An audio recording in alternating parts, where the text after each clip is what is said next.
In the elevator, about to go into the doctor's office. I'll keep you posted. No phones were allowed inside the operating room. When I walked in, this is the same table I was laid on and put to sleep on during the procedure. So I just woke up, cramping a little bit. Nothing too bad. I got a heating pad on.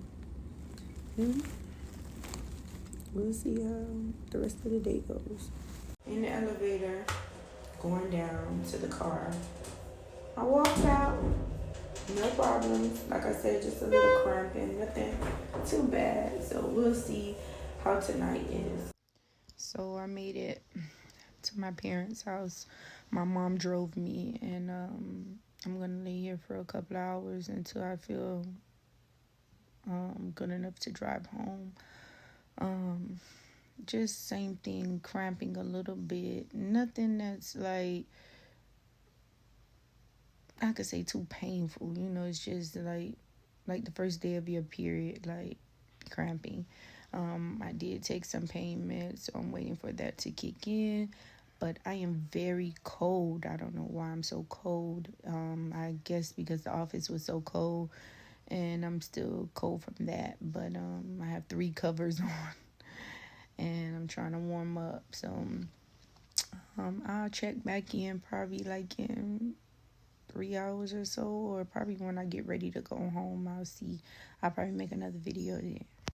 Okay, I left my parents' home. I drove home, which is about a 20-minute ride.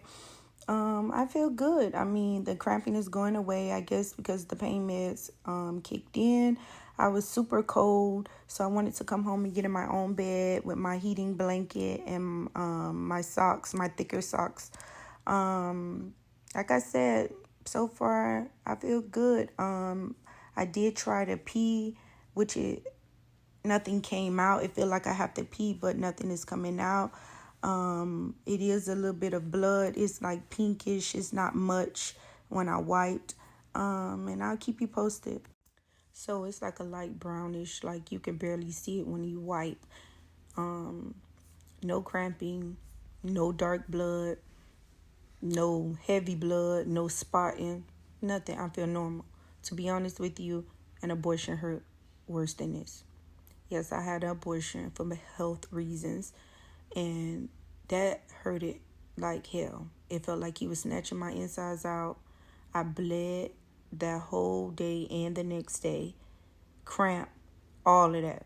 This, none of that. So, I mean, the stories that I read about and watched on YouTube, I'm totally different. Good morning. It is now 9:18 a.m. the next day after my surgery. Feel great. Feel normal. Used the restroom this morning. A little brownish discharge. Nothing. Barely touched the pad. No cramping. I feel good. I'm going to get dressed and go out about my day, and I'll make another video later. Okay, this is the second night after my surgery. I had my surgery yesterday morning. Like I said this morning, same thing. Nothing has changed. No cramping, no spotting, just like a brownish, grayish discharge. No smell. Barely touched the pad that I had on today. I just took a shower, and I'm gonna call it a night and lay down. All is good. All is well. I mean, I just pray that he burnt it good enough that my period does not return, because I'm not having any of those symptoms and that the other women were having after their surgery, the spotting, the cramping, the feeling sick, none of that. I'm not having none of that. So I'll probably give you another update in about 3 days. So, okay. Good morning. It is the 3rd day after my surgery. Today is Friday. I did it on Wednesday. I woke up. I had a little grayish tissue-like with brownish discharge on the pad. Still no pain, nothing. That was the only thing new today. And I remember getting that same grayish discharge when I did a pap smear before. So I wasn't too worried, but I did Google it just to know. And I read on the group that I'm in on Facebook, and most women say that's normal. So that's the only new thing. Still no pain, still no cramping, still no blood, no dark red, just like a light brown grayish discharge, no smell. And like I say, it didn't even feel the pad, barely touch the pad. So I'll keep you updated. Hello, today is Wednesday, January 25th. 1 week after having my surgery last Wednesday, January 18th. So from Wednesday to Wednesday, we are here. Nothing has changed. No bleeding, no bloating, no cramping. Only thing that I am having is like a lightish brownish discharge. Like I saw in other videos where the women would say, kind of feel like you're peeing on yourself and you run to the bathroom and it's barely touched the pad. That's what I'm experiencing. My checkup appointment is February 2nd. So then I will ask my doctor, like, when can I have sex? How long should this discharge last? And I will update you again then. Let me give you a little backstory about me, why I did this surgery. I am 32 years old. When I was 26 years old, I was diagnosed with stage 3 breast cancer. I am a survivor. So in 2021, my doctor suggested that I remove my tubes to prevent ovarian cancer, since I'm not of age to get a hysterectomy. He said that with younger women, removing your tubes and being on birth control till I become of age to have the full hysterectomy will lower my chances of getting ovarian cancer. So I did that procedure, which was similar to this, very easy. It was 3 dots on my stomach. He took the tubes out. You know, I was sore from those cuts, but healed perfectly. Recovery went great. So fast forward to January, I told my doctor, look, hey, I have no tubes. I can't get pregnant. I'm sick of having a period every month. My period was never really bad, but it was aggravating because I would cramp like the whole week before it would come on, and my mood would be so out of whack. Like, you know, I wouldn't want my husband to touch me, and you know how we be as women, you know, hot, and but the period is not coming on. So I will pre-cramp the whole week, and then the first few days would be very light, but then the last days would be heavy. So I'm like, I'm sick of this.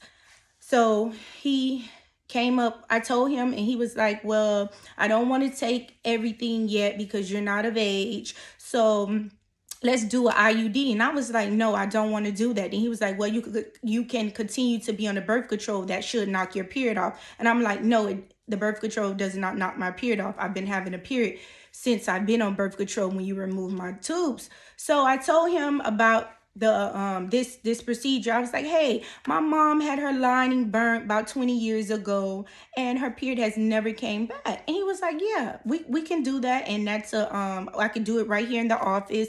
It's an easy surgery, you know. So he scheduled me and I had the surgery.